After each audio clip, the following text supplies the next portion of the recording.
Olá, Marisol, boa noite, amigas que estão entrando aí. Sejam bem-vindos.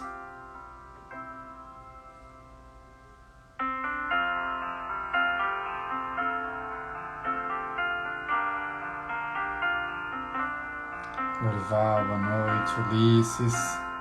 Quanto tempo, amigo, a gente não se vê? Sejam todos bem-vindos.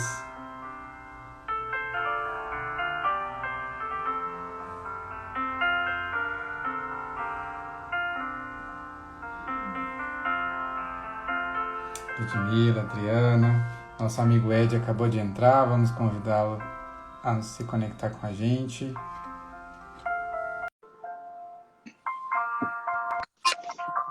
Olá, meu amigo Ed. Olá, boa noite. Você está me ouvindo bem? Estamos ouvindo bem. Eu estou sim. Você também está? Sim, estou te ouvindo bem. Que bom. Seja bem-vindo, Ed. Obrigado. Amigo, então, para todos nós aqui da Casa do Caminho e os amigos que nos seguem, é uma honra tê-lo aqui com a gente hoje, divulgador forte da doutrina espírita, pela qual a gente se suporta, né? Apoia também, para passar por todas essas dificuldades que a gente vem tendo, né? E fora delas também.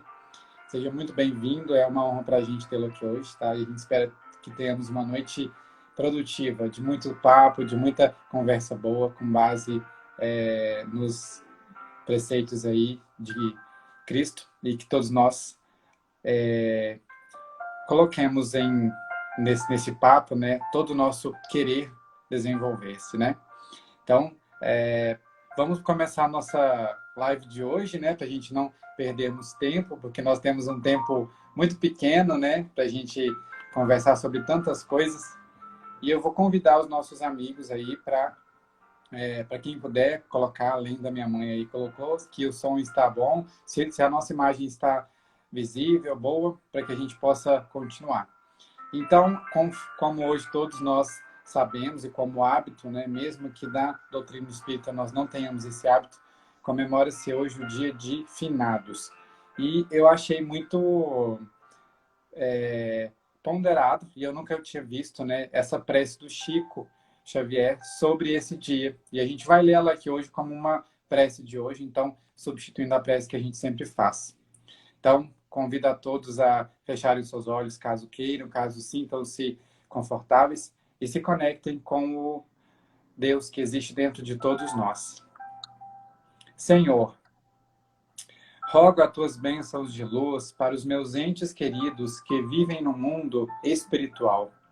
Que minhas palavras e pensamentos dirigidos a eles possam ajudá-los, a fim de continuarem na vida espiritual, trabalhando pelo bem onde estiverem.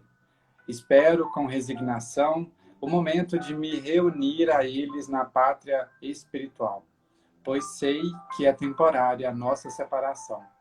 Mas, quando tiverem a tua permissão, que possam vir ao meu encontro para enxugar minhas lágrimas de saudade. Com essa prece linda, rogamos aos espíritos de luz que se incumbem desse encontro, desse estudo, que nos intua de pensamentos bons, vibrações positivas, para que nós toquemos uns aos outros quanto aos nossos espíritos e que nos disposamos a compreender um pouco mais por que estamos aqui e vivermos de forma pacífica e compreendermos o amor de Deus para com todos nós. Agradecemos a Deus pela chance da vida, pela chance da reencarnação e ainda, por cima de tudo, a chance de conhecermos o porquê estamos aqui. Obrigado, Senhor. Obrigado, amigos de luz. Que estejam todos com Deus. Que assim seja. Assim seja. Meu amigo, seja mais uma vez muito bem-vindo, tá? A gente fica muito feliz Obrigado. de tê-lo aqui com a gente.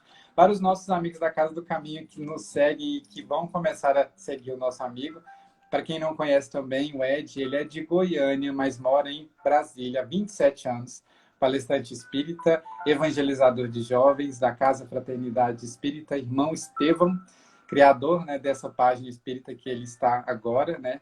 Somos Espiritismo, estudante do curso do ESME, que é o estudo sistematizado, da mediunidade, e forte colaborador da doutrina espírita, que vem há muito tempo conseguindo entrar dentro de lares até então, né, não ainda visitados, e que hoje a gente tem a chance de estarmos aqui conectados a eles, né? Então, meu amigo, obrigado por estar aqui, por contribuir. A gente espera que essa noite seja abençoada. Seja muito bem-vindo. Muito obrigado. Eu que agradeço pelo convite. Gostaria de dar boa noite a todas as pessoas que estão chegando, estão participando aqui agora dessa noite conosco. Agradeço a Casa do Caminho, né, Patrocínio, Casa do Caminho Patrocínio, por esse convite, né, em nome do Augusto, nosso colega aí. O tema que nós sugerimos para essa noite é purificação íntima. E está nesse livro aqui, Caminho, Verdade e Vida, que faz parte da série Emmanuel. E é o item 18. Tem uma passagem aqui de Tiago que diz o seguinte, que Tiago, capítulo 4, verso 8. Limpai as mãos, pecadores, e vós, de duplo ânimo, purificai os corações.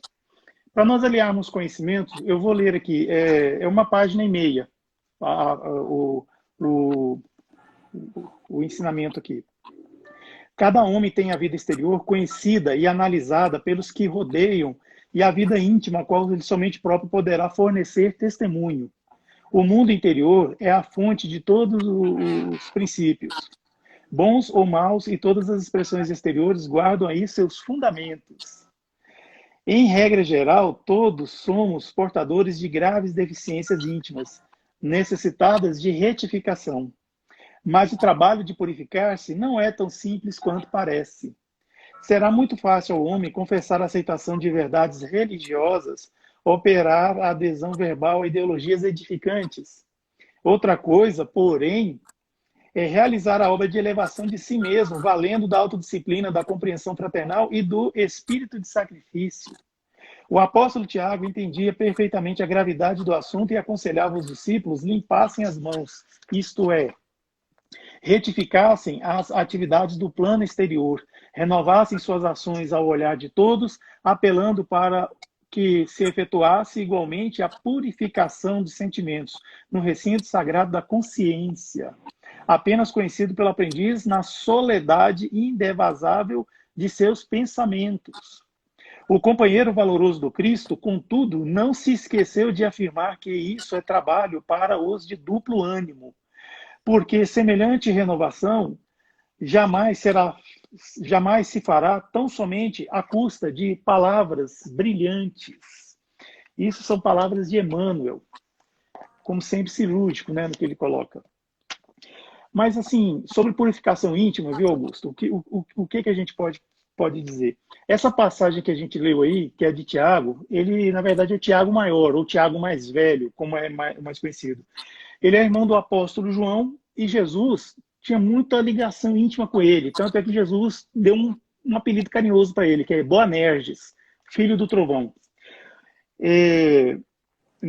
A passagem completa que está lá no Evangelho de Tiago Maior, diz o seguinte: aproximem-se de Deus e ele se aproximará de vocês. Pecadores, limpem as mãos, e vocês de duplo ânimo, purifiquem o coração. Olha só, o que seria, a gente logo se depara com essa palavra, duplo ânimo. O que seria isso, né? Ter duplo ânimo? São dois ânimos? O que vem a ser isso? Fazendo uma pesquisa, a gente descobriu que, por exemplo, que na tradição grega, duplo ânimo quer dizer mente dupla, ou seja, alma dupla. Ânimo vem de ânima, né? É o que anima, ânima é alma. Então, alma dupla. Mas o que vem a ser isso? Por um lado, quer dizer alguém indeciso, muito variável e inconstante. Por outro lado, é alguém que ilude, que em determinada situação fala de bênçãos, bendiz, mas em outras situações, de acordo com a sua conveniência, é aquele que amaldiçoa, que maldiz, ou seja, ele é uma coisa e é outra, depende da conveniência, né?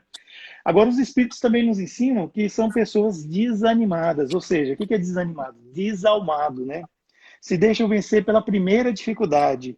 Esse ânimo dopre, ou ânimo duplo, ou dupla alma, tanto faz, são indecisas, de fácil desânimo, sua fé é fraca e vacilante. Olha, nós não estamos falando aqui de pessoas que sofrem do transtorno bipolar. Nós estamos nos referindo a caráter. Exatamente isso. E, voltando agora no texto de Emmanuel, a gente vê que é o seguinte, é muito fácil conhecer as pessoas pela sua personalidade. Às vezes a gente vê que pessoas que são mais animadas, mais bem-humoradas, outras já são mais sérias, mais concisas, até mal-humoradas. Nós temos aquelas que são mais focadas em nas coisas que fazem, já que tem aquelas que são mais descontraídas, mais relaxadas. Então isso aí faz parte daquele elemento exterior que nós, né, projetamos para que cada um das pessoas vejam, né? Mas todas essas expressões exteriores guardam seus fundamentos no mundo interior de nós mesmos, né? Ou seja, o que nós somos para fora tem alguma coisa a ver com lá dentro, né? Com o que nós somos na intimidade. A não ser quando a pessoa está querendo ser, assim, está fingindo, né? Está passando por momentos diferentes, né? Agora, nesse estágio evolutivo, nós somos portadores de deficiências íntimas que precisam ser retificadas, ou seja, purificadas, né? Mas não é tão simples o trabalho de purificação, né? Nós sabemos, como diz o texto de Emmanuel. Agora, o que vem a ser purificar, né? A gente tinha que elucidar melhor também essa palavra, né? Purificar, segundo o dicionário, é tornar-se puro, é livrar-se de impurezas, depurar-se, sanear-se, limpar-se. Ou seja, por o assunto que a gente está querendo dar aqui, é livrar-se dos pecados e manchas morais, né? É esse sentido que a gente quer dar. Então, Jesus, ele purificou o templo de Jerusalém, que é o templo de Salomão, que era o único templo que tinha naquela época. Fora isso, eram as sinagogas, né, que tinham nas cidades, onde as pessoas expressavam sua fé e ensinavam os conhecimentos espirituais. Então, Jesus purificou o templo, expulsando de seu pátio os cambistas e os vendilhões, né? Mas como assim, né? Jesus se revoltando contra o trabalho, pessoas estavam lá trabalhando, fazendo as suas vendas. O fato é o seguinte, o pátio do Templo de Salomão, ele era um lugar onde as pessoas se encontravam para ter aquela conversa antes de entrar para o templo e fazer suas orações. É igual um centro espírita, né? Aquele lugarzinho lá fora, onde as pessoas ficam conversando antes de começar a reunião, aí todo mundo entra, faz a reunião e tal. Então esse pátio começou a ter muitos vendilhões. Por quê? Porque pessoas vinham de fora, vinham de longe, para conhecer melhor sobre o monoteísmo, porque até então todas as religiões na época eram politeístas, então ia lá conhecer sobre o Deus único, e ficavam lá conversando. Só que começou a ter vendilhões, pessoas começavam a vender, porque vinham pessoas de longe que queriam fazer sacrifício de animais. Para quê? Para fazer o quê? A sua purificação íntima, sacrificando animais e purificando a sua intimidade. É meio estranho isso, né? É um ritual externo, para quê? Para se purificar por dentro. Será que vale a pena? Bem, então essas pessoas não conseguiam trazer as suas oferendas, então eles compravam lá mesmo. Quem tinha mais dinheiro comprava um boi, comprava um porco, então quem não podia comprava um pássaro, quem podia pouco, né, vamos dizer assim. Era o que acontecia. Então, quando ficou essa coisa assim de perder o sentido, ou seja, a purificação íntima já não tinha mais, não era mais a finalidade, as pessoas queriam era mostrar para os outros que eles faziam os rituais e pronto, e já estava limpo para um próximo pecado, vamos dizer assim, eu já posso cometer um outro pecado. Então, foi onde Jesus realmente fez a expulsão desses vendilhões. Por quê? Porque a purificação ela tem que ser na intimidade, tem que ser no coração, tem que ser no espírito, e não nas práticas exteriores. Esse foi o ensinamento de Jesus, purificando o Templo de Salomão. E para nós espíritas, a purificação é o aperfeiçoamento moral do espírito. É isso. É muito fácil confessar e aceitar confessar a aceitação de verdades religiosas simplesmente da boca para fora, né? Entrar para uma determinada religião como se ingressa num clube, né? Nós vemos aqui pessoas de outras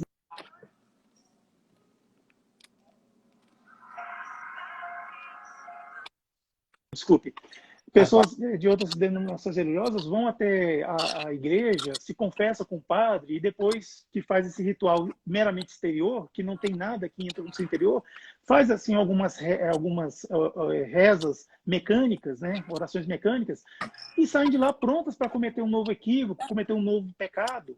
Há aqueles também que vão nas igrejas evangélicas e fazem lá, pagam o dízimo e pagam a oferta, até a oferta muito boa, por sinal, e também se sentem liberados, ou seja, purificados externamente para poder cometer novas iniquidades, né? Mas nós não vamos nos gabar, não, porque nós espíritas também, no antigo normal, há muitos de nós que ia para a casa espírita e tomava passe, como se isso fosse uma obrigação, pois o passe ele tem que ser tomado por aquele que tem necessidade. E assim a gente também se sentia livre para poder cometer até novos erros, né? Por quê? Porque já estava purificado, já tinha tomado passe, tinha ouvido uma palestra, tinha tomado um copinho de água. E isso não adianta de nada. Nós íamos até o padre, nos confessarmos, fazer orações. Nós íamos até a igreja evangélica, darmos o dízimo e oferta. Íamos ao centro espírita, tomar passe, tomar água fluidificada. É válido, sim, mas desde que isso reflita lá dentro de nós, do nosso coração, que promova uma mudança em nosso espírito, no sentido de mudarmos para melhor, de entendermos que, uma vez que a gente passou por esses rituais, que nos fez bem, porque nós precisamos, que isso possa fazer com que a gente seja uma pessoa melhor. Lembrando que na doutrina espírita não tem ritual. O passe é uma transfusão de energia e não é uma atividade ritualesca. Mas a gente tem que aproveitar esse passe no sentido de estar receptivo para ele.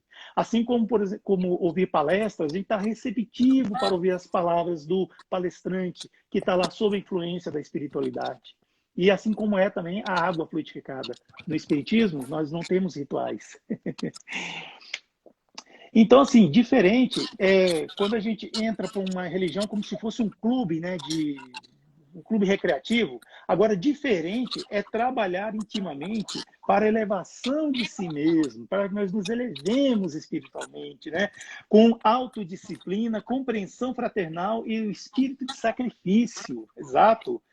O Evangelho segundo o Espiritismo, capítulo 8, versículo 8, está apontado o seguinte, lá quer dizer assim, bem-aventurados que têm puro coração, a verdadeira, deixa eu pegar aqui, a verdadeira pureza, mãos não lavadas, exatamente, olha só, tem a ver com o nosso tema.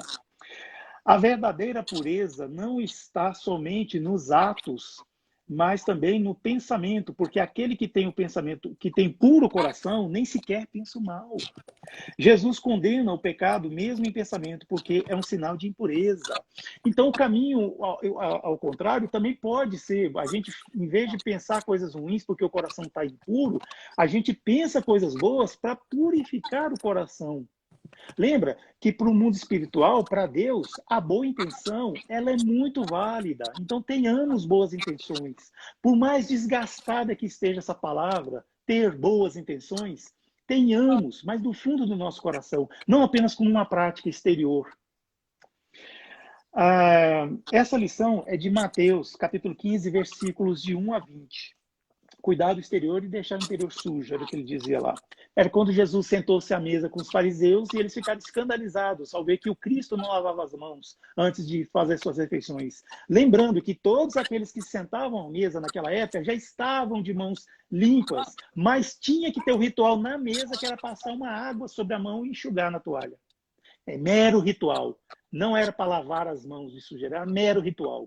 Então Jesus aproveitava. Vocês, fariseus, gostam dos rituais externos, mas vocês não respeitam a lei de Deus. Vocês não honram pai e mãe. Vocês simplesmente fazem esses rituais e deixam os seus parentes, que estão velhos, passando necessidades. Foi o que Jesus disse. Jesus disse isso para os fariseus. Jesus não tinha papa na língua. Ele falava do mesmo jeito para o homem humilde, ele falava para o homem rico, para o doutor da lei. Ele falava sempre. E aqui entra também, nessa parte que a gente está falando, podemos dizer que a purificação íntima pode ser uma consequência de outra atitude muito espírita nossa, que é a reforma íntima, exatamente. Então, limpar as mãos é retificar ações do plano exterior. E purificação íntima é limpeza de sentimentos no recinto sagrado da consciência. E isso não se faz somente a custas de palavras brilhantes, de segundo Emmanuel, né? Exatamente. Mas a reforma íntima, olha só, ela deve ser feita sempre. Ela não é um lugar que a gente chega e pronto, eu estou reformado intimamente, acabou. Não, não é. A gente não engarrafa a reforma íntima. Ela não é um direito assegurado. A reforma íntima é uma conquista constante. A gente está sempre se reformando. Qual uma casa, quando a gente mora, a casa é nova, não precisa, mas depois de um tempo, aí a gente vê uma rachadura aqui, é um fio que está desencapado ali, é uma goteira que está acontecendo ali, às vezes é a pintura que está carcomida. Veja só, reformar não é apenas fazer uma pintura e pronto, não. É a gente ir lá mexer mesmo na estrutura, é abalar mesmo as coisas. Gera uma poeirinha aqui que cai no vizinho, pode gerar um tijolinho que cai ali no outro vizinho, mas aí a gente vai lá e conversa, explica, né? A reforma íntima é a mesma coisa. A gente pode gerar uma poeirinha no vizinho, pode gerar um tijolinho ali, mas a gente tem que sempre avisar para a pessoa, né? Olha, eu estou mudando, eu estou tentando melhorar, tal. Assim como a gente coloca uma placa, assim, né? Desculpe o transtorno, estamos em reforma. Não, a gente não vai colocar uma placa em nós, né? Desculpe o transtorno, estou em reforma íntima. Não, de maneira alguma. Fazer reforma íntima é muito bom a gente fazer em silêncio. Só Deus deve saber. Deus e o nosso anjo da guarda. A dica. Tem um psicólogo chamado Rossandro Klinge e ele tem um livro chamado Eu Escolho Ser Feliz. Ele faz uma relação direta entre termos autoaceitação e a felicidade. E isso eu estou falando ainda de reforma íntima, de purificação íntima, desculpa. Nós temos primeiro que nos perdoar, ter o auto-perdão. Lembra? Perdoa não 7 vezes, mas 70 vezes 7 vezes. Isso vale para nós, isso vale para o auto-perdão, para que nós nos perdoemos. Isso vale também. Então, do auto-perdão, a gente começa a ter a autoaceitação, porque a gente começa a se conhecer melhor, ver que nós temos certas deficiências, mas nós também temos coisas boas. Até que a gente evolui da autoaceitação para o auto-amor. É quando a gente realmente passa a se amar. Você não ama a sua esposa, você não ama seu esposo, você não ama seu filho, sua filha, sua mãe, seu pai. Você sabe que ele tem defeito? Sabe, mas ama a si mesmo, não é? Por quê? Porque sabe que eles, com esse defeito, eles podem se melhorar. Então ame-se, mesmo com seus defeitos, porque você pode se melhorar. Às vezes, num esforço muito pequeno, a gente consegue se melhorar. E quando a gente conhece as nossas forças e fraquezas, a gente conhece-te a ti mesmo, certo? É isso. Ou seja, no sentido de aumentar as nossas forças e tentar atenuar o máximo possível nossas fraquezas. Então, a reforma íntima constante é assim, purificar-se com frequência. É dessa maneira que a gente consegue fazer essa reforma íntima. Quando a gente está realmente com um problema de obscuridade, o que a gente faz? A gente tem a nossa luz, mas nós temos obscuridades. O que a gente precisa fazer? A gente tem que focar na nossa obscuridade ou focar na nossa luz? A gente tem que focar na nossa luz. Por quê? Porque conforme a gente vai aumentando a nossa luz, a gente vai diminuindo a obscuridade. Exatamente. Isso é uma lei da física. A escuridão é a ausência da luz. Então, assim, onde não existe luz em nós, é só a gente tentar aumentar, ou seja, a gente procurar promover as nossas competências espirituais para que, dessa forma, a gente cresça, a gente possa ser mais iluminado, ter mais essa sabedoria. E lembre-se, o mal, o que é o mal? O mal não existe. O mal é a ausência do bem. É onde o bem não chegou. Lá está o mal. Ou seja, é qual a escuridão. Então, assim, vamos aumentar as coisas boas, vamos fazer o bem chegar em certos setores de nós mesmos para que o mal deixe de existir. Ou seja, a partir do momento que o bem chega, ele se instala naquele lugar. Então, é assim que nós devemos fazer sempre. Procurar aumentar a nossa luz para diminuir a nossa obscuridade. Augusto, ainda tem tempo aí? Eu não estou vendo Nós aqui. temos, ao todo, Edson, 1 hora, nós estamos em 24 minutos. A gente separa mais ou menos uns 20 minutos para a gente conversar. Mas eu acho que temos tempo, sim. Temos aproximadamente mais 10 minutos, 12 minutos, por aí. Perfeito. Então, assim, como eu estava retomando aí, então, quando a gente aumenta a nossa luz, a gente diminui a nossa obscuridade. Quando a gente aumenta as nossas coisas boas, onde não existe o bem vai chegar. Aí a gente consegue fazer com isso. É a necessidade que temos de fazer a caridade. Afinal de contas, o que é a caridade, né? Caridade é um lema da nossa religião, doutrina espírita. Fora da caridade, não há salvação. Agora, se nós fizermos um exercício e tirarmos a palavra evolução, trocarmos a palavra salvação por evolução, será que dá certo? Fora da caridade, não há evolução. Sim, deu certo. Muitos falam, Jesus é a salvação, né? Olha só, Jesus é a evolução. Sim. Se seguirmos os modelos, os preceitos do Cristo, nós vamos crescer, nós vamos evoluir. Porque, afinal de contas, esse é o ensinamento do Cristo. É fazer com que a gente se promova espiritualmente. Fora da caridade, não há salvação. Fora da caridade, não há evolução. Porque a caridade é um ponto central, é a pedra que funda realmente o cristianismo e o espiritismo, que é o cristianismo redivivo. E o que é a caridade, afinal de contas? É a benevolência para com todos. Benevolência é boa vontade. É termos sempre boa vontade para com os outros.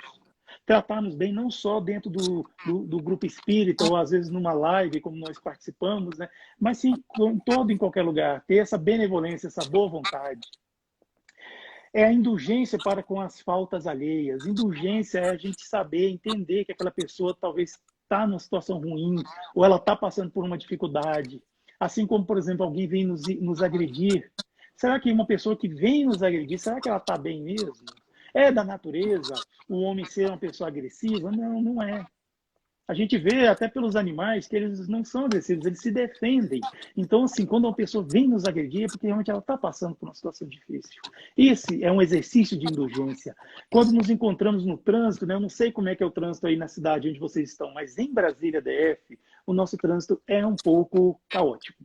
Então, muitas vezes a gente toma fechadas, assim, que quase bate no nosso veículo, mas a gente não sabe o que está acontecendo no outro carro. Aquela pessoa pode estar numa necessidade extrema, pode estar com alguém enfermo, pode estar indo socorrer alguém que, sei lá, passou mal. Esse é um exercício de indulgência, quando a gente faz isso. E, por fim, o perdão das ofensas. É a gente saber perdoar. Perdoar, gente, segundo o Espiritismo, é simplesmente não se vingar, não revidar.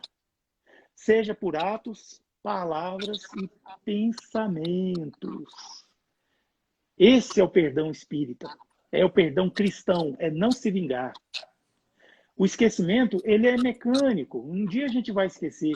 A dor também é algo assim que vai doer até quando não tenha mais motivos para ele existir. A dor vai sumir. Mas você pode perdoar independente disso. Independente de estar lembrando, independente de estar doendo. A gente pode sim perdoar, ou seja, se recusar em revidar, seja por atos, palavras e pensamentos. Então, essa é a caridade, é o que a gente fala, né, muitas vezes na evangelização, é o BIP que a gente aciona, né? Benevolência, indulgência, perdão. Então, é o BIP que a gente aciona para quê? Para sair o bem de nós e atingir, né, o próximo, claro. E também, assim, sempre nos mantermos vigilantes e orar sempre, orar muito. Porque a vigilância, o vigiai, é o nosso sentinela que está sempre olhando. E quando ele vê o mal chegando, se aproximando, aí a gente chama os nossos exércitos, que é a oração. Com a oração, a gente fica mais fortalecido, a gente fica mais imune a esse mal.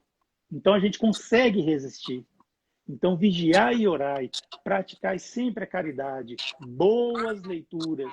Vai chegar uma hora que o nosso irmãozinho, né, que muitos falam que é obsessor, eu gosto de falar que é o nosso agente que nos provoca a evolução, vai chegar uma hora que ele não vai mais conseguir nos assediar, né, nos obsidiar. Aí ele vai evoluir com a gente, ou vai procurar outro, não é?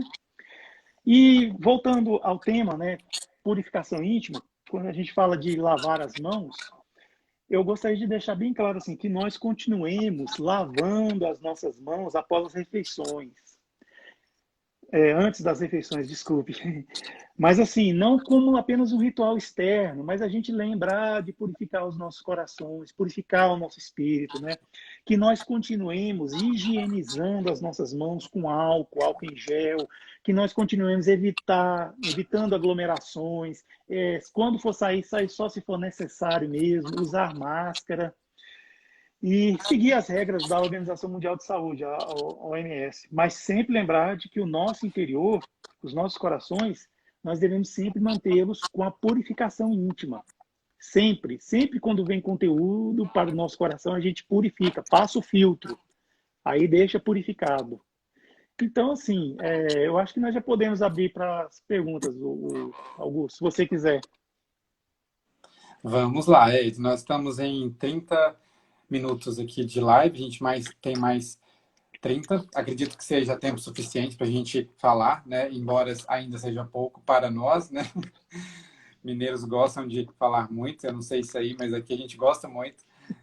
Também. Geralmente quem começa com comentários sou eu, para a gente já disseminando, né, alguns tópicos a serem discutidos. E os amigos aqui já estão cientes, né? Podem se manifestar, né, comentar, enfim, né, colocar coisas que vocês acham que pode somar. Eu fui colocando escrito aqui, Ed, alguns tópicos que eu acho interessante a gente correlacionar, que é, primeiro, purificar. A gente espera que purificação seja de fora para dentro, enquanto ela acontece de dentro para fora. Nenhum meio, né, em que a gente se encontre, né, nenhuma casa, nenhum centro espírita, ele vai se tornar purificado se nós não permitirmos essa purificação vir de dentro para fora, né? Todas as nossas dificuldades de cunho social, elas vão se dissipando, ou seja, elas vão se solucionando, digamos assim, porque nós vamos modificando, né, a nossa conduta, mas a conduta ela vem por alguns estágios prévios, que seria, como você muito bem disse, mudança do pensamento, né, vibratório, né, a minha capacidade de vibrar coisas boas culmina no meu comportamento melhorado. Então, socialmente, a gente só vai conseguir ter locais, né, sociedade melhor, mais desenvolvida, quando parte de nós. Ou seja, a purificação não é de fora para dentro. Né? É bom a gente lembrar isso sempre, porque nada adianta irmos, como você muito bem disse, irmos lá no centro espírita, tomarmos o passe, achando que isso seja um ritual, né, uma obrigatoriedade, enquanto não é, né, uma necessidade, mesmo assim, nem de todos nós. Né? E quando a gente fala que a gente precisa purificar, não somente de dentro para fora, mas entender o que está dentro de mim e que eu preciso de compreender. O que significa isso? O que está dentro de mim que não está puro, né? Não adianta somente falar assim, vou me purificar, agora eu vou orar, orar, orar, mas eu preciso de me conhecer, né? Como você também muito bem disse, conhece-te a ti mesmo. Né? Eu preciso de me conhecer, eu preciso de tirar as coisinhas que estão ali, escondidinhas, fazer a faxina do nosso quarto mental, né? Tirar das gavetas, né? Abrir todas as portas, tirar aquela poeira ali em cima e rememorar o que nos faz ser um pouco mais sujos, né? Tentar limpar, mas é como você disse, né? Essas obras, né? Geralmente elas causam um impacto em quem está próximo, né? E como você muito bem disse, eu achei legal. Vizinhos, às vezes, sentem algum desconforto ali, porque cai alguma coisa suja perto deles, mas é só a gente fala assim, gente, ó, né? Sinto muito, né? Às vezes está causando desconforto, mas é porque eu estou nessa busca, né? Para que a gente se conheça. Então, essa luz, né, que você falou, né, quando a gente fala assim, eu vou focar mais na minha sombra ou na minha luz. A gente deve focar na luz para que a luz se torne maior. Mas, ao mesmo tempo, acredito eu que nós precisamos reconhecer, né, validar também quais são as sombras que existem dentro de nós. Porque quando eu começo a olhar para elas, elas começam a ter motivação de existir. E aí elas não vão ter mais porque eu estou olhando para elas, né? Normalmente a sombra ela se toma mais forte porque não existe perceptividade a elas, né? Eu sempre escondo ali, né? Por exemplo, vamos falar, eu me tomo às vezes de uma raiva que eu não sei de onde vem. Realmente às vezes eu me tomo. Se eu não começar a tentar compreender o porquê essa sombra existe em mim, muito dificilmente eu vou conseguir controlá-la, porque eu estou somente deixando ela ali de lado, né? Não é somente compreendendo como fatores externos somam a isso, mas como os fatores internos, né, somam a isso. Eu achei legal você comentar sobre a revolta de Jesus, né? A gente sempre fica assim, né? Todo mundo que fala sobre essa parte, todo mundo, mas Jesus se revoltou? Não, mas Jesus é um espírito crístico, né? É um anjo. A gente pode correlacionar também essa revolta dele aos comportamentos que nós temos, que nós precisamos revoltar contra si mesmos. A gente precisa de sacudir, né? Aqui a gente fala quando você sacode, poeira sai para todo lado, mas é preciso que essa poeira, né, esse pó, né, de velho, ela se desfaça para que a gente comece a perceber o que realmente deveria ser feito, né? Então, revoltemos-nos contra nós mesmos, mas contra as coisas que não são feitas de forma positiva, né? E os sacrifícios desses últimos tempos, né, que a gente vem reencarnando, segundo Joana de Ângeles, diz que nós estamos agora espiritualizando os nossos sacrifícios, né? Antes, como você muito bem disse, às vezes a gente doava algum bem nosso, né? Então, eu estou doando, né? Mas que estranho, né? Eu estou tentando espiritualizar internamente, sacrificando alguma coisa externa. Não tinha muita lógica, né? Mas de acordo com o desenvolvimento que a gente vem tendo enquanto espíritos, a gente percebe que essa reflexão, né, da espiritualização desse sacrifício, ela se faz necessária, porque não tem como, né, espiritualizar-se de fora para dentro. E é uma coisa que eu queria tocar também, que é algo que nós espíritas ainda patinamos muito, e quando eu falo isso, eu também patino, quanto aos rituais, né, da doutrina, que você disse, muito bem disse, né, que eu queria falar sobre isso também. Os rituais não existem, né? Existem processos de iluminação. E a gente acha que os rituais, eles são necessários para que se haja a purificação, enquanto eles são caminhos para uma disciplina, né? Às vezes a gente confunde até mesmo rituais com disciplina. Uma coisa é eu ir no centro espírita semanalmente, ritualmente, outra coisa é eu me disciplinar para aprender o que lá é dito, para que eu me policie, para que eu me vigie, né? Isso é importante a gente falar também. E aí você falou também que a pureza não está só nos atos, né? Mas começa pelos pensamentos, né? Quem pensa algo bom, né? Quem pensa positivamente, muito dificilmente, eu digo que é impossível alguém terminar o seu pensamento em atos que não sejam bons também, né? E vamos verificar aqui o que algum dos nossos amigos tem para nos dizer. A Sandra, de Salvador, a nossa amiga, comentou que purificação íntima seria também reforma íntima.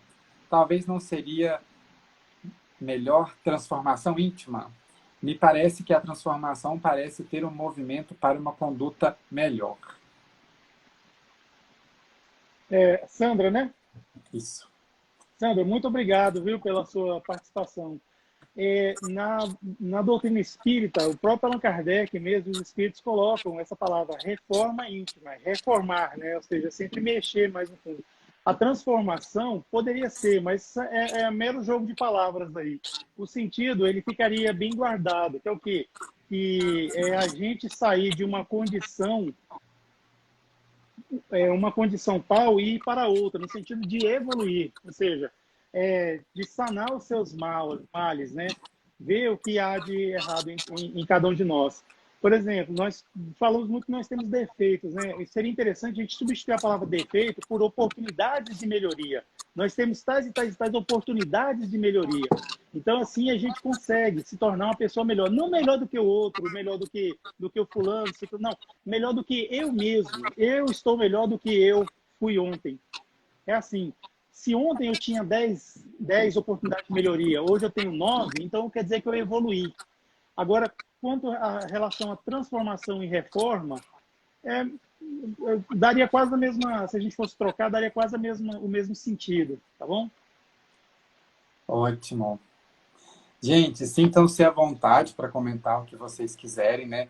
Em complemento a esse comentário da nossa querida Sandra, a gente precisa realmente ter essa compreensão, né, de purificação íntima, um dos processos da nossa melhoria enquanto espíritos, né, mas que procede da nossa reflexão, né, da nossa transformação, como ela muito bem diz, que é através da nossa reforma íntima. Se eu não me engano, eu não sou muito bom de nomes, mas se eu não me engano, Santo Agostinho, ele sempre prega, né, que nós devemos a cada dia fazer uma reflexão, né, uma autoavaliação de como foi o meu comportamento naquele dia, para que eu possa ponderar, né, levar em consideração quais foram os atos que não foram felizes, né, como você muito bem disse agora, quais foram os atos bons e quais foram os atos que eu preciso de melhorar. Então, essa ponderação, ela é feita diariamente, né? Através de uma disciplina que diferencia-se muito da ritualística, né? Ritualística sem significado não quer dizer nada, mas uma disciplina, né? ritualística, às vezes pode dizer muito mais, não é mesmo? Sim, exatamente. Os rituais, eles até ajudam, né, em alguns casos, mas se a gente esquecer o principal, o que realmente é o que vale a pena mesmo, o ritual já perde o sentido. Fica apenas sendo uma encenação, fica parecendo, sei lá, um teatro, alguma coisa. O importante é saber até que ponto eu estou realmente me transformando intimamente, né? Como a nossa irmã Sandra colocou, né? Estou realmente evoluindo, estou crescendo, estou me melhorando, né, intimamente. Porque a verdadeira transformação, como o Augusto mesmo já falou, é aquela que realmente vem de dentro para fora. Por quê?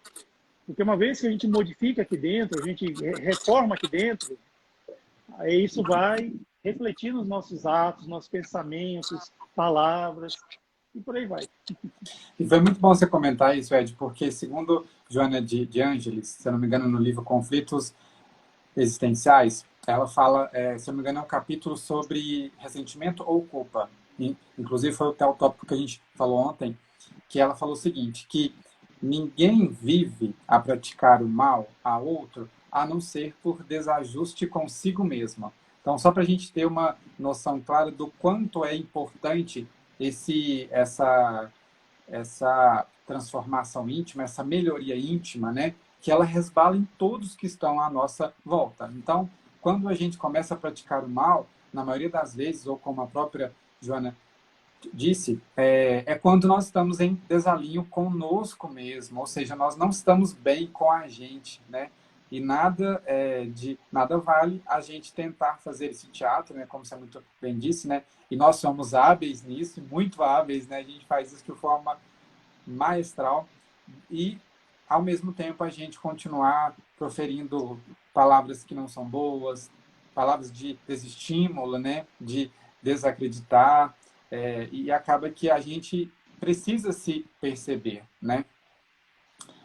Minha mãe comentou aí, falando que a todo minuto, então, temos que trabalhar nossa reforma íntima, muito sério isso. Exatamente, mãe, é algo que a gente precisa de nos avaliar periodicamente, né, Ed? Exatamente. A reforma íntima não é aquela que fica só restrita ao corpo, aquela coisa, não. É o espírito. Então, nós estamos fazendo reforma íntima desde quando Deus nos criou enquanto espírito. E assim a gente vai evoluindo até chegarmos, por exemplo, nesse ponto. Nós estamos aqui encarnados na Terra, que é um mundo ainda de provas e expiações, com vistas a ser um mundo de regeneração, num futuro aí que está chegando, é, porque nós temos já esse mérito, nós já fizemos alguma reforma íntima, tivemos algum progresso, mas nós precisamos continuar a progredir. Por que é importante isso, a gente divulgar isso, divulgar o bem? Nós, infelizmente, estamos tendo notícias do que vem acontecendo na Europa ultimamente, por causa do fundamentalismo religioso, né? Atos terroristas que têm um fundo religioso, que infelizmente acontece e muitas das vezes serve para que haja mais preconceito contra a religião muçulmana, que é uma religião bonita, que prega fraternidade, que prega o amor ao próximo. Uma vez que nós temos conhecimento do livro sagrado dos islâmicos, que é o Alcorão, a gente vai ver que é muito parecido com a Bíblia, nesse sentido que estamos falando. Recentemente, um professor foi decapitado. Por quê? Por causa de fundamentalismo religioso.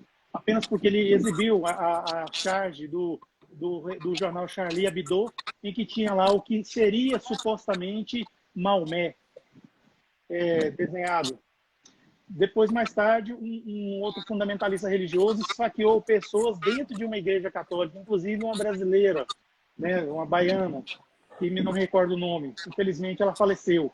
E hoje nós tivemos notícia que em Viena houve troca de tiros por fundamentalismo religioso. Então a gente vê que o nosso mundo não esse mundo de transição, essa transição planetária está muito estranha. A gente vê que tem certos atores nesse cenário aí que parece que não estão contribuindo para isso. Estão querendo que a Terra volte à barbárie, que a Terra volte a ser um mundo primitivo. E, infelizmente, isso não vai acontecer. Felizmente, isso não vai acontecer. Por quê? Porque Deus é Pai, Deus está no comando. E a gente segue uma ordem de progresso. Esses espíritos que, infelizmente, não entenderam ainda a transformação, a regeneração do planeta, eles provavelmente vão ser convidados a saírem da Terra e começar a encarnar em outro planeta, mas em condição diferente, né, da Terra. Para quê? Para entender essas coisas, que infelizmente não são todos que entendem. Isso aconteceu com os capelinos, né, que saíram de um planeta que estava passando para regeneração e vieram aqui para a Terra. A Terra estava começando a ser um planeta de provas e expiações. Aí eles foram contribuir com a tecnologia que eles conheciam, os conhecimentos, mas também foram adquirindo humildade por causa das condições que eles pegaram na nossa Terra, lá de séculos e séculos atrás. Então, é por isso que a reforma íntima, como diz a Neuza, aí, ela é realmente uma coisa muito séria. Tem que ser feita mesmo. Exatamente. A gente falou um pouquinho ontem sobre ressentimento e culpa, e teve uma parte que falou um pouco sobre isso também, falando sobre esses espíritos que não compreenderam ainda a necessidade dessa reforma íntima, né, que a gente tem falado agora, que tem que ter muita base de conhecimento, muita permissividade com relação a nosso estágio de espíritos enquanto aqui agora, e nós sabemos que ainda assim, pela benevolência divina, esses espíritos que não compreenderam esse estágio que nós deveríamos caminhar, eles vão ser convidados, né, a retirar-se desse orbe, assim como um aluno de uma escola que não se comporta bem e recebe várias chances, né, comunicado, né, falam-se com os pais, explica-se ele qual é a necessidade desse comportamento para ter uma ordem, mas vai chegar até um instante em que a relutância desse espírito, né, nessa escola vai ser tão grande que, para não haver uma desordem maior ainda do que já está tendo com ele lá, ele vai ser convidado a ir para um orbe em que encaixe-se com a zona vibracional em que ele está, né? Então, para que a gente, ontem, nesse estudo que a gente fez, Joana de Ângeles falou muito sobre isso, que se nós não quisermos ir para essas escolas, né, que são compatíveis aos níveis desses espíritos, que a gente comece a se comportar, né? Ou pelo menos que a gente entenda qual é a importância desse comportamento, né? E que invariavelmente todos nós vamos ser convidados uma hora ou outra, né? Mas a gente sabe que graças à benevolência de Deus para com todos nós, ele sabe muito bem qual é o estágio que nós estamos preparados e prontos para esse novo passo, né? Enquanto esse orbe ainda não está definidamente, né, na era de regeneração, a gente precisa de se capacitar, de tornarmos um pouco mais aptos a cada dia, né, pela autorreflexão, né, e pela permissão dessa revolta íntima, né, que Jesus Cristo simbolicamente teve, mas para que haja esse respeito para consigo mesmo, né, para com essa centelha divina que existe em todos nós, né, e o Deus que habita em todos nós também. Exatamente. Perfeito. Amigos, sintam-se à vontade, caso vocês queiram comentar. A gente tem mais um tempinho aqui de tempo. Eu estou tentando encontrar aqui a parte onde Joana de Ângeles explica sobre essa passagem, se eu não me engano, é do título Ressentimento. Mas, enfim, ela foi bem clara quanto a isso também. Eu não achei aqui. Mas, enfim, é bom a gente ter essa claridade para que nós sejamos responsáveis por esse crescimento. E a gente também precisa dizer sobre o livre-arbítrio, né? Nós somos convidados, né? Convidados literalmente mesmo, né? Nós, em instante algum, nós somos forçados, né, a nada, mas nós precisamos saber que também sofreremos consequências de acordo com a nossa escolha, né? A partir do instante em que eu estou escolhendo errado, está sendo eu estou sendo esclarecido, né, periodicamente, né, convidado à reflexão, mas ainda assim eu estou escolhendo não evoluir. Uma hora, pela minha escolha, respeitosamente, eu vou ser convidado a ir para um estágio que me compita, né, e que me compita estar, né, para desenvolver também. Porque a gente sabe que chega uma hora também que o nosso estágio fica tão aquém daqueles espíritos que estão próximos que para nós se torna mais difícil ainda, né, Ed? Exatamente. Lembrando que nós temos essa maturidade espiritual para podermos usar o livre-arbítrio no sentido de nós procurarmos crescer. Mas aqueles que equivocadamente não usam para isso, Deus permite, né? Porque Deus respeita bastante o nosso livre-arbítrio. E aquela coisa, não existe proibições, né, para Deus, assim como o Espiritismo, né, nos ensina. Existem consequências às nossas escolhas. A gente pode escolher o que a gente quiser, mas as consequências virão. Nós somos livres para semear, mas uma vez que semeamos, nós somos escravos da colheita. Somos obrigados a colher. Então, é necessário que nós tenhamos muita atenção com relação a isso. Porque se nós queremos colher coisas boas, vamos plantar coisas boas. Não se colhe morangos uma vez que foram semeados limões.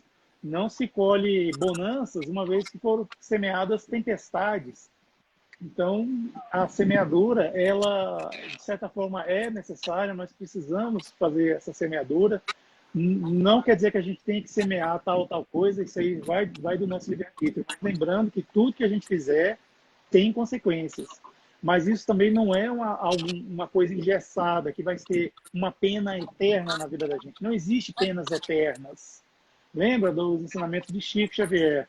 Embora não possamos voltar atrás e fazer um novo começo, e começar novamente, a gente pode começar agora, no nosso presente, e fazer um futuro melhor.